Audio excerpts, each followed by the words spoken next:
Salam, hər vaxtınız xeyir olsun. Silindrə aid, fəza aid belə bir sualımız mövcuddur. Videonu saxlayaraq həll edin. Daha sonra cavabınızı yoxlayın. Deyir ki, silindrin diametri 16 olarsa, hündürlüyü 8 olarsa həcmi tapın. Bilirik ki, həcm düsturu V bərabərdir. S oturacağı vurulsun H-dır.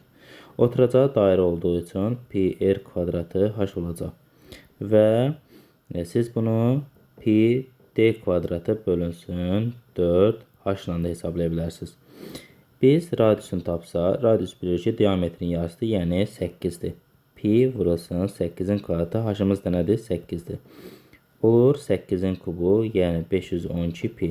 Bəzən şairlər pi-nin burada təqribi olaraq üstən 114 qiymətini qoyur.